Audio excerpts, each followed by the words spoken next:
ದಕ್ಷಿಣ ಕನ್ನಡ ಜಿಲ್ಲೆ BC ರೋಡ್ನಲ್ಲಿ ಅಲ್ಲಿಯ ಮುಸ್ಲಿಮರು ಯಾವುದೋ ಒಂದು ಸಂಘಟನೆಯವರು ಸವಾಲು ಹಾಕಿದರು, ತಾಕತ್ತಿದ್ದರೆ ಈದ್ ಮಿಲಾದ್ BC ರೋಡಿಗೆ ಬನ್ನಿ ಅಂಥೇಳಿ. ಯಾಕೆ ಸಂಘರ್ಷಕ್ಕೆ ಕರಿತಾ ಇದ್ದಾರೆ? BC ರೋಡ್ ಏನು ತಾಲಿಬಾನದ ಅಫ್ಘಾನಿಸ್ತಾನದಲ್ಲಿದೆಯಾ, ಪಾಕಿಸ್ತಾನದಲ್ಲಿದೆಯಾ? ಇಡೀ BC ರೋಡ್ ಅಲ್ಲ, ಇಡೀ ದೇಶ ನಮ್ದಿದೆ. ಯಾರು ಸವಾಲು ಹಾಕುವಂಥ ಗೂಂಡಾಗಳು ಯಾರಿದಾರಲ್ಲ ಅವರನ್ನು ಒಳಗಡೆ ಹಾಕಬೇಕಾಯ್ತು ಇಷ್ಟೊತ್ತಿಗೆ. ಕಾಂಗ್ರೆಸ್ ಕಾರಣ ಇದು.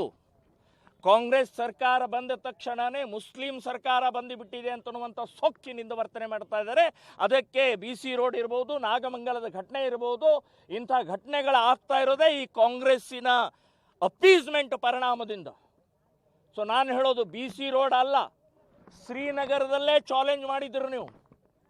ಶ್ರೀನಗರ, ಜಮ್ಮು ಕಾಶ್ಮೀರದ ಶ್ರೀನಗರದಲ್ಲಿ ಅಲ್ಲಿ ತಾಕತ್ತಿದ್ರೆ, ತಾಯಿ ಹಾಲು ಕುಡ್ದಿದ್ರೆ ಹಸಿರ ಬಾವುಟ ತೆಗೆದು, ಪಾಕಿಸ್ತಾನ್ ಧ್ವಜ ತೆಗೆದು ಅಲ್ಲಿ ತಿರಂಗಿ ಬಾವುಟ ಹಾರಿಸಿ ಅಂತ ಹೇಳಿದ್ರು. ಅದನ್ನು ಹಾರಿಸಿ ತೋರಿಸಿದ್ದೇವೆ.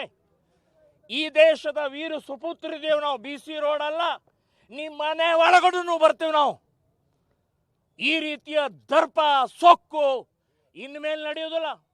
ಕಾಂಗ್ರೆಸ್ ಇದೆ ಅಂತ ಹೇಳಿ ಏನು ಬೇಕಾದ್ದು ಹೇಳೋದು, ಏನು ಬೇಕಾದ್ದು ಮಾಡೋದು ನಡೆಯಂಗಿಲ್ಲ. ಹಿಂದೂಗಳು ಜೀವಂತವಾಗಿದ್ದೇವೆ. ಸೊ ಅದಕ್ಕೆ ಉತ್ತರ ಕೊಡಬೇಕಾಗತ್ತೆ ಅಂತನ್ನುವಂಥ ಎಚ್ಚರಿಕೆ ಕೊಡ್ತಾ ಇದ್ದೀನಿ ನಾನು. ಸರ್, ಈಗ ಹಿಂದೂಗಳ ಹಬ್ಬನೇ ಒಂದು ರೀತಿ ರಕ್ಷಣೆ ಇಲ್ಲದಂಗೆ ಗಣಪತಿನ ಕರ್ಕೊಂಡು ಹೋಗಿ ಪೊಲೀಸ್ ಜೀಪಲ್ಲಿ ಕೂರಿಸ್ತಾರೆ, ನಾಗಮಲ್ ಕುಂದ್ರಿಸೋರ್ನ ಏನ್ ಮಾಡ್ತಾರೆ, ಏನ್ ನಡೀತಾ ಇದೆ ಹಬ್ಬಕ್ಕೆ ರಕ್ಷಣೆ ಇಲ್ಲ ಅಂತ ಹಿಂದೂಗಳ ರಕ್ಷಣೆ ಇಲ್ಲ. ನೋಡಿ, ಕಾಂಗ್ರೆಸ್ಸಿನ ಕುಮ್ಮಕ್ಕು, ಕಾಂಗ್ರೆಸ್ಸಿನ ಅಪೀಸ್ಮೆಂಟು ಅತಿ ಆಯ್ತಿದು. ಅತಿಯಾದ ಪರಿಣಾಮದಿಂದನೇ ಏನು 136 ಸೀಟ್ ಬಂದಿದ್ದೇ ಮುಸ್ಲಿಮರಿಂದ ಅಂತ ತಿಳ್ಕೊಂಡ್ಬಿಟ್ಟಿದ್ದಾರೆ.